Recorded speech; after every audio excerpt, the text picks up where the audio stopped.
Ayaklarım gıdı.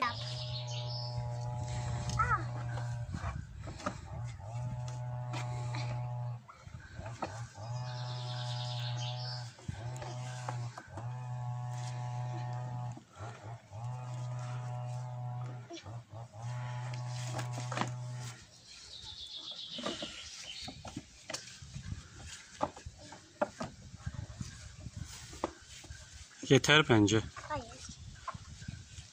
Ben yeter. Çok yapma onu kızım. O küçük. Başı döner.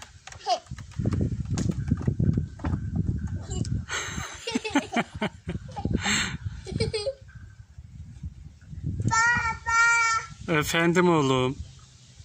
Başı döndü. Başı döndü.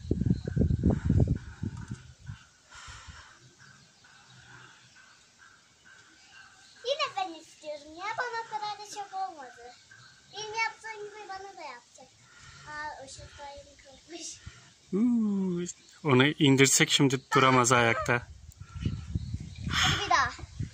Tamam yok tamam daha yapma tamam. Yapmak istiyorum.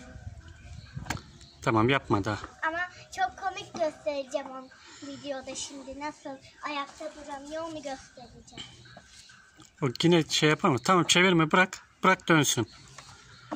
Yürüyoruz. Önceki gibi. Bırakır mısın? Hazır mısınız? Bıraktım.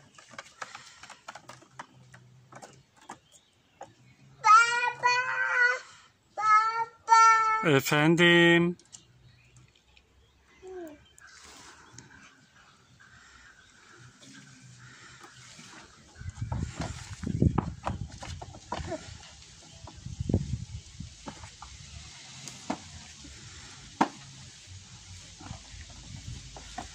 Hadi yürüyelim şimdi gel. Dur bir dakika bir daha dönsün.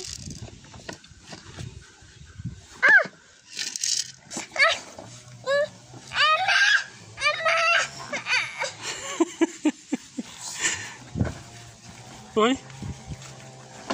Şimdi ben bineceğim. Kendim yaptığım kadar. Ben ne kadar kendim yaptıysam kendimin yaptığıma bineceğim. Kendime yaptım ben şimdi onu. Baba. Ama ben bineceğim şimdi. Asıl istersen ona. He? Binemesin asıl. Asılayım mı? Asıl. Dur. Ay. Gördün mü onu orada? Eh.